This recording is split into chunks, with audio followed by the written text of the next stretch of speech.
Cards Central Postgame Show. I'm Sara Dayley alongside Rocchio. The Cardinals not getting it done once again against Arizona in the second series since the All-Star break, falling short tonight. Final score 10-1.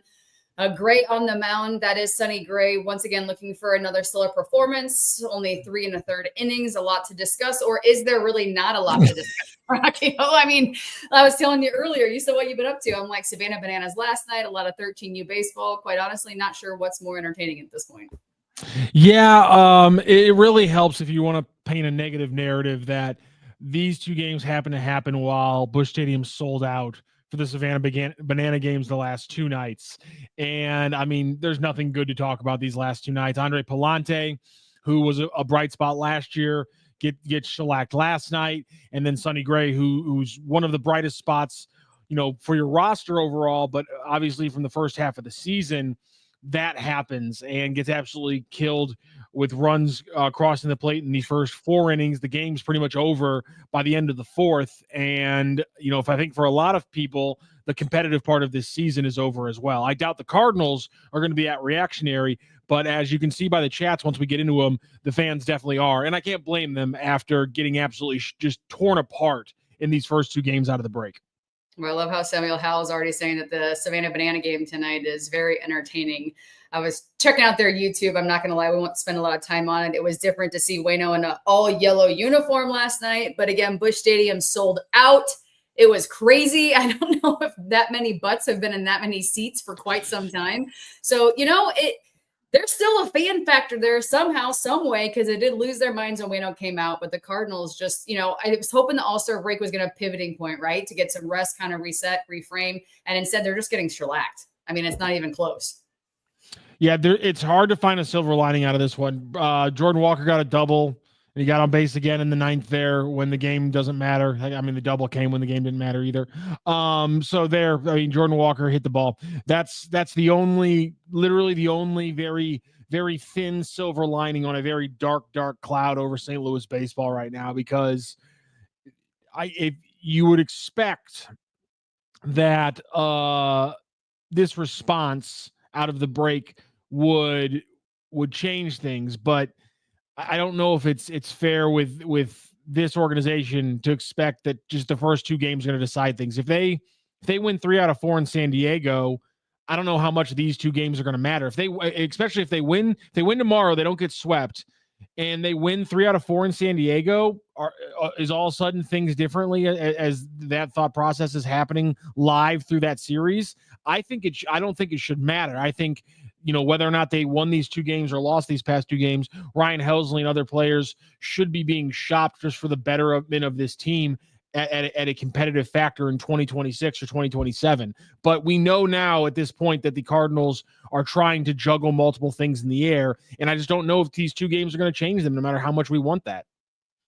Question here from Bad Mike, wasn't Jake Woodford a Cardinal at one point? Yes, I believe they drafted him right, and he went to the White Sox for a stint and had a little time, and then is now with Arizona. So you are correct, Bad Mike. He was a Cardinal at one point, but clearly now just opposing the birds in the bat.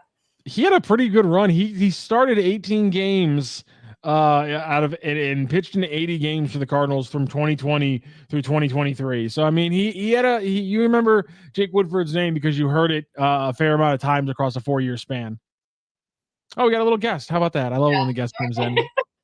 He has a new lion cut, so he's a little anticipatory of some people being at home, we've been gone for so much. But so let's turn it back to the Cardinals and making some changes here, because we clearly have to do something. I know everyone's going to get back on the rebuilding year, and the fact that the Cardinals need to put something together. They're not entertaining. They don't have a lot of things going for them. So at this point, what is going to be a pivotal moment for the Cardinals to shift their focus in the second half and do really what they can with what they have so far? They have to keep losing like this. That's the pivotal moment, I think, because for me, the difference between what they could do and what they will do, or like the best case scenario for this team is being the 3rd wild card. Like, that's conceivably the best case scenario, both mathematically, when you think what's a reasonable amount of games this team could win. The ceiling right now is 3rd wild card. And the potential loss of of not being able to trade all these players potentially and losing their value. And listen, you can talk to me about how other teams got to bring the offers and things like that. That's fine. But at this point, I think we can suspend any playing the devil's advocate about how it's hard to make deals when we look at the fact that all this value for pitchers has been burned over the last calendar year. Compared to last trade deadline, people have lost value that you could have moved. And so I just don't think it makes any sense for this team, even if they do win a couple of games, even if they do have a good showing in San Diego. I don't think it makes them sense to not look forward. Every decision they make should be towards, does this make us better for 2026 or 2027?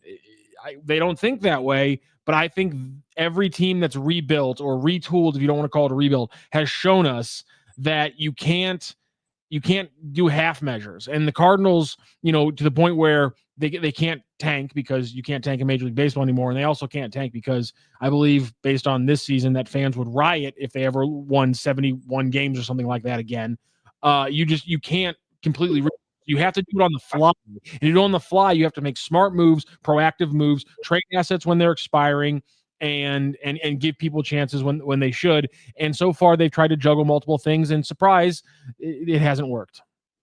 Seth Thornton is commenting, I hope they give Graceo another chance to start at some point. Thoughts on that? What are your considerations there?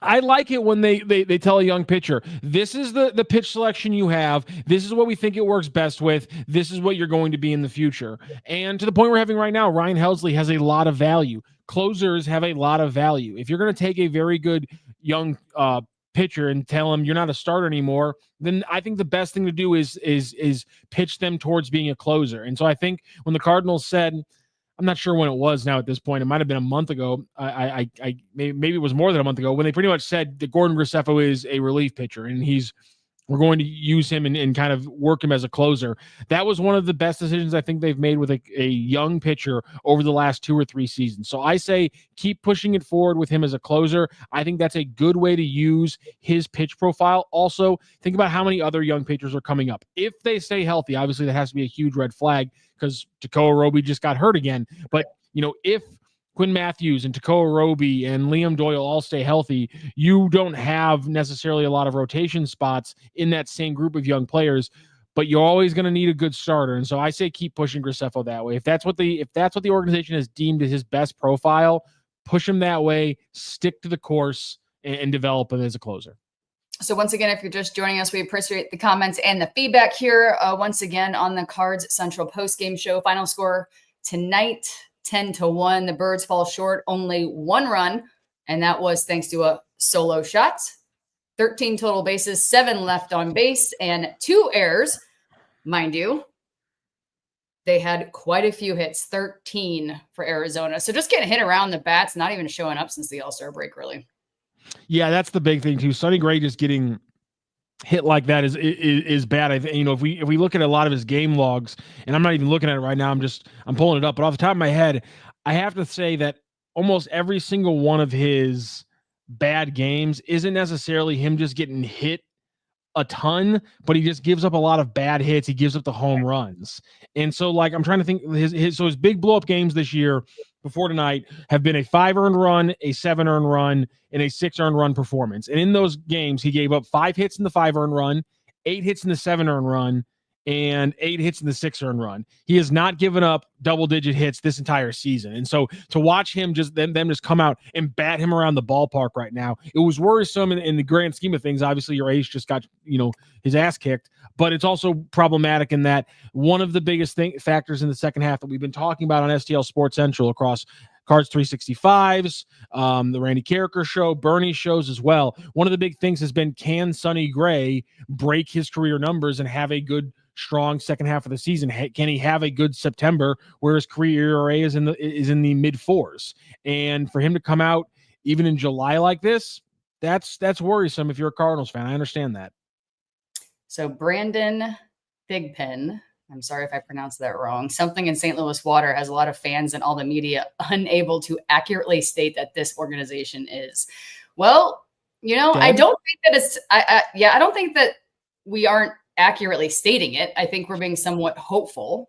I mean, there's a lot that goes into this process, right? I think the media is clearly showing what's going on, and the fans are clearly expressing their frustration. But I don't think the media has been honestly quite positive towards anything. I think it's doing a very good job of representing what's going on. So, I mean, we're going to sit here and be positive because we want things to turn out well, but it's being honest, right? Like there are a lot of room and a lot of spaces to grow. I'll be positive about things that happened before this game or before the break. I have nothing to be positive about the last two games. Again, I Walker got hits. Again, at any point, anything positive as a Major League Baseball player is a good thing for Walker. But there is nothing positive beyond that. And where was it? Nick Jensen. They must not be watching the games. The offense has been AWOL for around a month. I'm not sure we were talking about the offense being very good for the last month. No one on this here YouTube channel has been talking about the offense being good for the last month. We've been talking about Nolan Gorman hitting the ball, which is a fact. You can look that up. That's just not an opinion. That's numbers. Ivan Herrera is a very good offensive player when he's healthy, and he's on the way back. But the problem is this offense isn't good enough game in and game out. And in games like today, we got a chat very early, and I can't find it. I'm not going to be able to, but he said the game was over after inning one because, to Nick's point, the offense has been bad enough to where if you put a 4 spot up in the first inning, it does kind of feel like the game's over. And that's the biggest difference maybe in games like tonight and yesterday and a month ago, 2 months ago. The Cardinals fought 2 months ago. In May, they fought through 1-run games and deficits left, right, and center. They did it in June as well. They didn't really fight too much these last 2 nights. No, and it is. It's like letting the air out of tires, right? We're hoping that the All-Star break was going to be a turning point, but Ollie also said the other night that they have been just outplayed in all the areas in the last 2 games, and just stating that fact, you have to get some momentum somewhere. And after what they've put together, the string of a good month or whatever back at the beginning of the season, you're hopeful that it was going to turn around at this point, but you can only say so much. And then the draft was giving some hope, right? You got some arms, you got some things going the right direction. And here we are, just, I guess, waiting for the season to be done so you can officially turn the page and move on to the next chapter, because I don't think this season has really been anything that any Cardinal fans really want to historically remember as a season of Cardinal baseball. And I think the problem there is that there's people in the front office who do want to remember this season. Mm-hmm. And that's the problem. Is that, again, they think that a third wild card is a useful season to have. And you can disagree with that. I disagree with that. But it's clear that the Cardinals have decided, based on their organizational history, that making the playoffs is paramount. That's what we need to focus on. And even if it's not the point where you're a championship team, just get in the tournament, I guess, is the mindset. And I don't see the point, because this is not a pitching staff that wins a championship. And I know you could say you could say the same thing about 06, but 06 had, this isn't the 06 offense for the first place. You don't have Albert Pujols, you don't have Jim Edmonds, you don't have all those guys from 06. And so I know that staff was wildly, beyond what the norm of what a World Series pitching staff is. And people have tried to make that point. But just like in May, when people were like, well, this team makes comebacks, and they were trying to point out this team being like 2011 or something like that. It's and they don't slug like 2013. I'm just trying to just kill anybody's anybody idea that this is a championship team. It's not. And even the anomalous sides of this organization and this roster are not championship level teams. They apparently don't think that's good enough reason to bottom out and move on entirely to 2026. I'm not sure why they don't think that, but maybe it's because they're worried what how the fans are going to react. At the same time, no one's showing up for the most part, and they knew they were going to lose 1 million fans this year. So that's the other part that confuses me about this team and the plan for this year, is that the organization knew they were going to lose 1 million fans. So if you're going to lose fans, and that's not something you're going to be white knuckling the entire season, if you're not going to be worrying about there being 20 grand in the stands in some of these games, then why are you so worried about apparently being a wild card playoff team? I don't get it. Right. That's just putting the focus like a double-edged sword there. And of course, Hamburger helper glove. Apparently, the Cardinals think they're still on All-Star break. He also mentioned that there were some better games going on at the Woodlands today than there was tonight on the field at Chase Field. The Woodlands out in St. Charles, of course, again, another 13, 14U, all the way down to 5U athletic facility that puts on a lot of good baseball out there. But I understand the frustration. So at this point, like you said, it doesn't feel like the Cardinals had that fight like they did in the first half of the season. So even though it's the second game of the second half, are they really gonna just roll over? Do you think that's gonna be the concept? Do you think they're actually gonna just get through this series and just battle back a bit?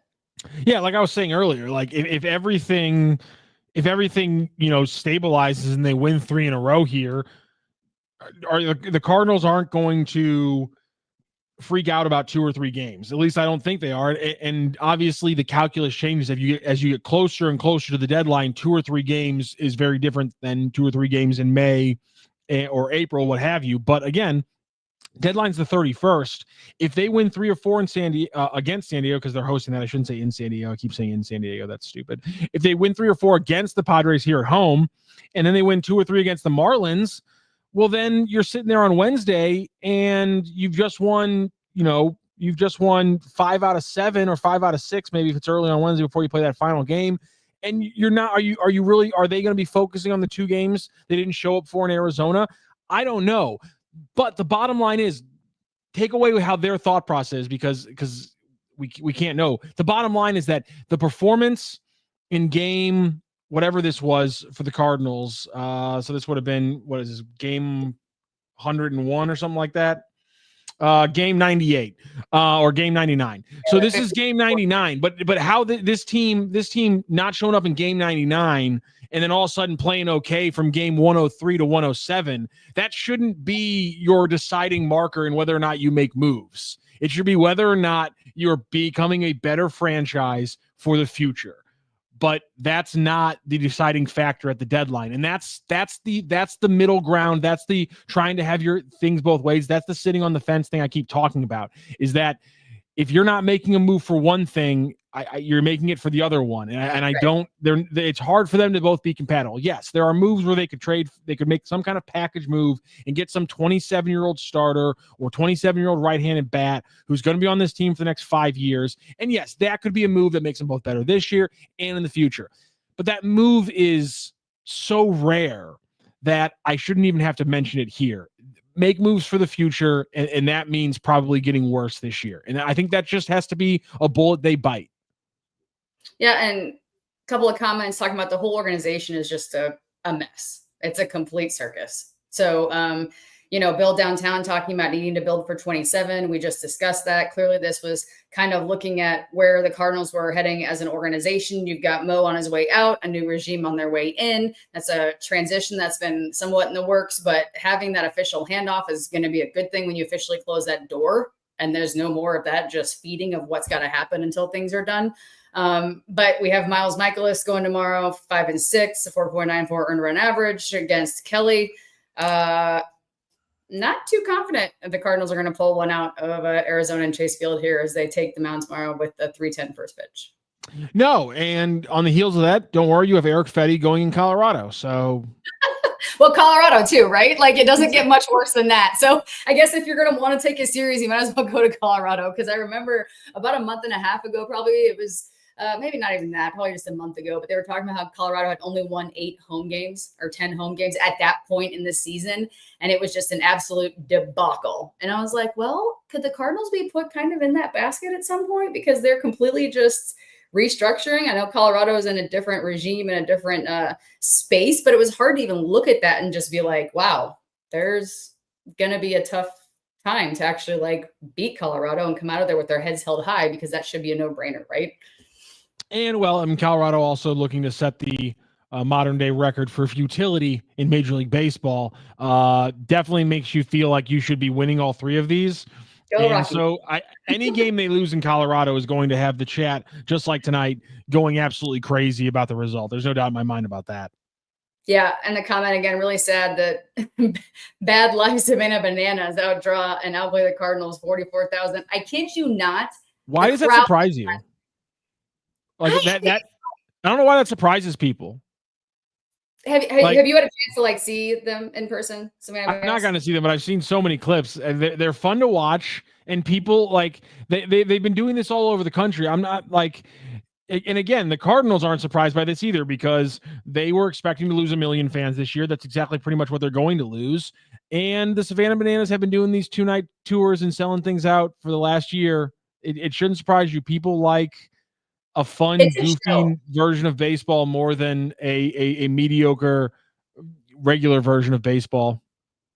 I mean, 100%, to be honest with you, at some point, all the entertainment segments that are going on around the stadium, you forget a game's going on. So you have guys at the plate. They don't introduce them. They don't so it's not focused on the game, really. I mean, I'm not knocking it. Clearly, there's reason people attend and why it was sold out. But I mean, all ages, it ranges from girls in cheerleading outfits, little girls so excited to see these baseball players, from Little League baseball players up to grandma nanas, or I'm not quite sure what they exactly call them, and man nanas. And they have all these different genres of fans. And it's just insane. I was just completely it was an entertainment factor for sure. But I mean, it's impressive. It's an impressive entertainment show. Now, is it baseball? Yeah, whatever. I mean, they do backflips and catch balls in center field. So that's quite impressive to see out at Busch Stadium. But I mean, the fact that we're sitting here talking about Savannah Bananas 2 nights in a row sold out with Wayno and Lance Lynn coming out to the mound, and here the Cardinals are struggling to put 2 runs across the plate or 3 runs in the last 2 nights. It's problematic. Kings echo, also Trey Walls, both echoing. We don't have any superstars to come watch. You don't have any superstars. You do have one of the best third basemen of your generation that you can still come watch every day. He's going to be in the Hall of Fame. Just there is that. Plucking the fine little nuggets. Yes, exactly. Just trying to find the little things. Keith Law on 101 ESPN called JJ Weatherholt a superstar, so you have him to be excited for when he does get called up June of next year, conservatively, I guess. And a lot of people are excited about Liam. I mean, that's got to, you have to get excited about the small things, right? That's exactly what you said. So now with baseball season officially halfway through and halfway over, we're going to look hopefully to the next chapter for the Cardinals, but it's time to step up to the plate with DraftKings Pick 6. So if you think that DraftKings Pick 6 is your fastball right down the middle, it's the easiest way to play for cash and take a shot at the big win. Cash in your baseball knowledge. If you know what to do, new players get $50 in Pick 6 credits instantly on just a $5 entry. Call to action, just download the DraftKings Pick 6 app now.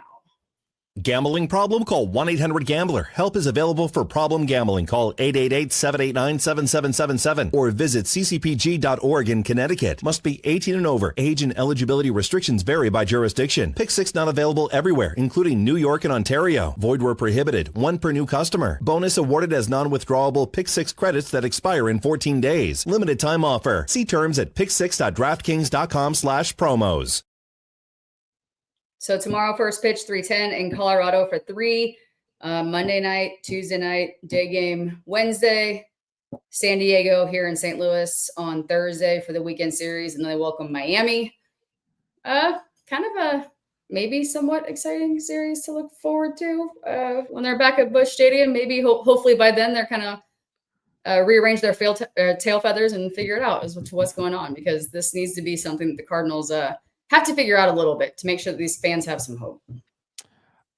You know, if you want to be positive, yeah, you're hoping they win. If you want them to make trades, you're hoping for other things. And I'm not saying that's right or wrong. I'm just saying that's a fact, because I don't think you're going to get the moves you want if they win 5 or 6 of their next 8 or 9 games. Dalton said they're going to get smoked by Miami. Chuck mentioning that we're turning into the 1910-2015 Cubs.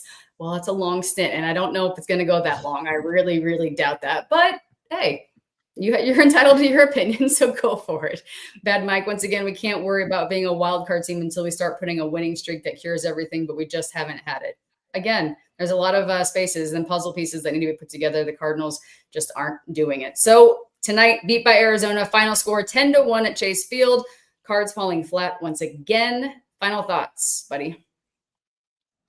QX Mighty. I mean, it's kind of weird for you guys to say the Cardinals are mediocre. We have a lot of young players who have experience. Just at some point, you market a couple of average guys for a superstar.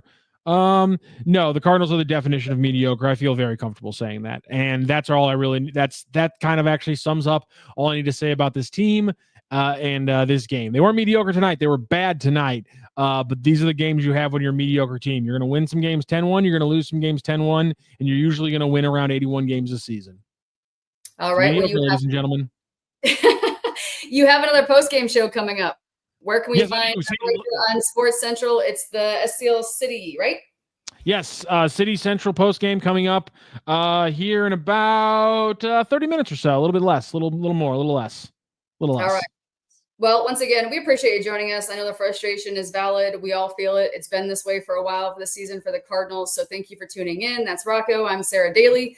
We appreciate you joining us. Hopefully tomorrow after the post-game show, a 3:10 start, it may be a different story, and hopefully the Cardinals can flip this around. Have a great night. Thanks for joining us.